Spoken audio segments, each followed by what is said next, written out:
friends, it's Robin. Today, to continue with our animals theme, we will be reading a book about bugs, but not just bugs.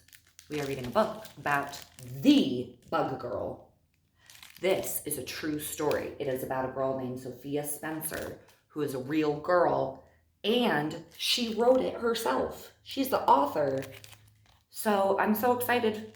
It's like she's telling her story her own self. She's just borrowing my voice. Let's do it. The Bug Girl, a true story.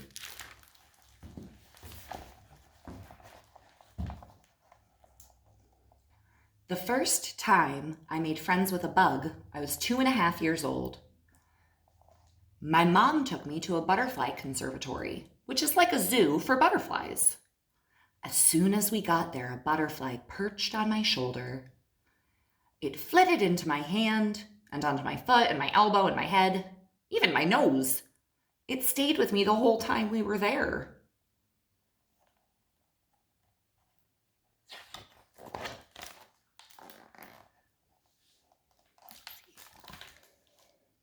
When it was time to go home, a guard stopped us at the door.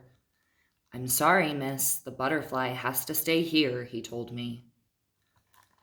"Say goodbye to the butterfly," said my mom, but it did not move. Carefully and gently, the guard took the butterfly from my shoulder, and after a moment, it flew away. "Bye-bye, butterfly," I said. From that day on, I was bug crazy. Other kids liked storybooks.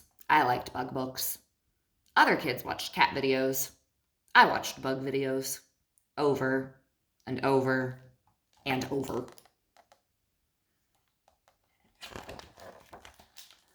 I noticed bugs everywhere I went. Looks like they're at a parade there. She sees bugs.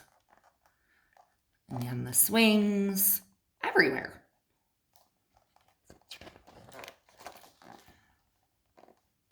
By the time I turned 5, I knew a lot about bugs. There are billions of bugs on our planet. Bugs have been on Earth way longer than humans have. They live on every continent, even Antarctica. One way or another, most plants and animals rely on bugs to survive. The scientific name for bugs is arthropods, but I call them bugs for short. In kindergarten, nobody minded that I loved bugs. She's drawing pictures of bugs and telling her friends prehistoric dragonflies were as big as seagulls. And her friends are saying, "Awesome, cool."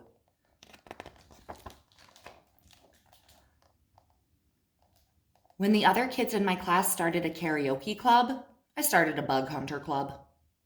Every weekend, my friends and I took our bug buckets and nets and magnifying glasses out to the stream near my house. We collected fireflies and watched them glow. We identified beetles by their 2 sets of hidden wings and counted the spots on ladybugs. We watched dragonflies hover like helicopters. We even collected stink bugs, which can really stink.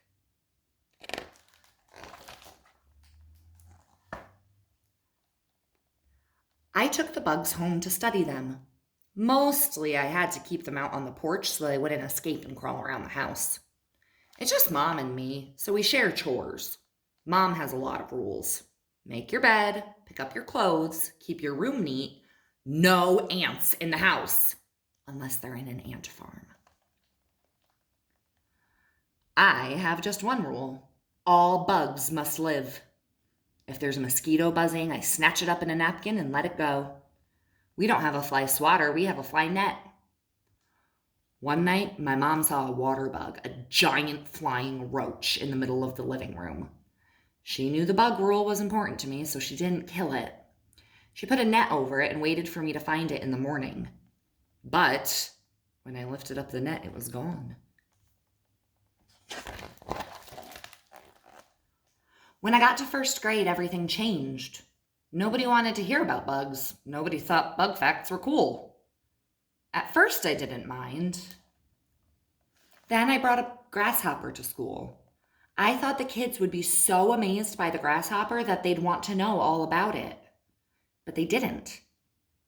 A bunch of kids crowded around me and made fun of me. "Sophie's being weird again," one of them said.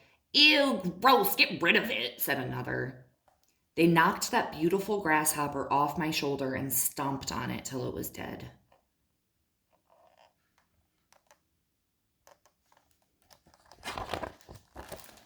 That night, I went home and cried and cried. "Those kids are wrong," my mom said. "It's okay to love bugs, Sophia." "I know," I said. "It just doesn't feel like it."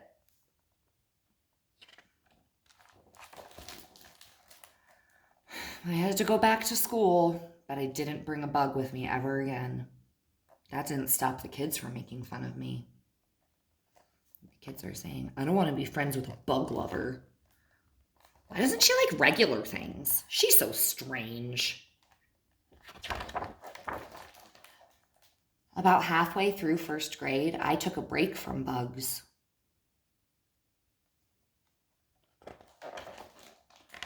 My mom didn't like seeing me so unhappy, not one bit.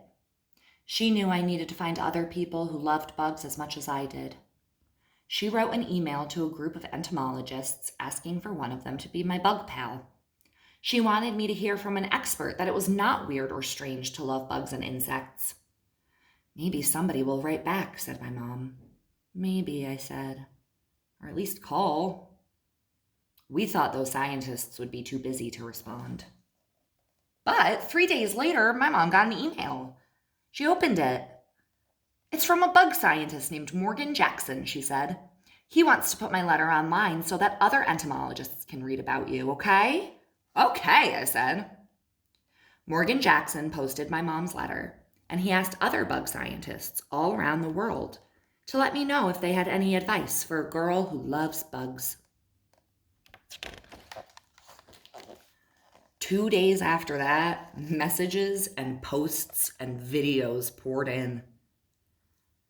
I couldn't believe how many people around the world loved bugs as much as I did, and how many of them were grown-up women. Some were scientists who wrote about the work they do in their labs. Others shared videos of themselves with bugs on their arms and sent pictures of themselves hunting bugs in the wild. I looked at those messages day after day. "All these people love bugs," I said to my mom. "They do," she said. "And they're not weird." "Nope," said Mom. "They're curious, just like you."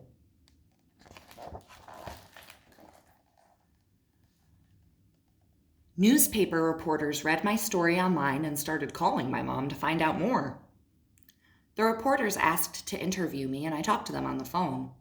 My mom and I even appeared on television, which was a bit scary. It's hard to be on television when you're just an ordinary person, but I did it. I wanted to get the word out that it's okay to love bugs. Then, Morgan Jackson decided to write a scientific article about how entomologists can get young people excited about science. Morgan asked if I would like to help the article. I said yes. School got a lot easier after that because I didn't feel so alone. And nowadays, I like even more things, like gymnastics, time travel books, swimming, and technology. But not too long ago, when somebody asked me to describe myself in 3 words, I said, "The bug girl." That's because I'm happiest when it's just me, a few green leaves, some drops of water, and a bug to keep me company.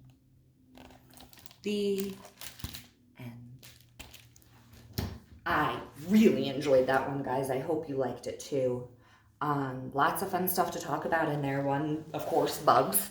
Do you guys like bugs? It's okay if you do, or if you don't. That's okay. Can you name any of the bugs that we saw in the pictures? And how did you guys feel about when the kids at school started making fun of Sophia just for telling them what she was interested in, what she was curious about, and what she liked to do? How would you feel if somebody was mean to you about the things that you like to do and are interested in? So think about that, maybe talk about that a little. And also about how even if somebody that you're friends with is interested in something that you're not interested in, maybe talk a little bit about how that's okay. And it might even make the friendship cooler because then you learn new things from each other. So I really liked that one. I hope you guys liked it. I hope you're having a great day. Be nice to the bugs. I hope we see each other soon. Bye, friends.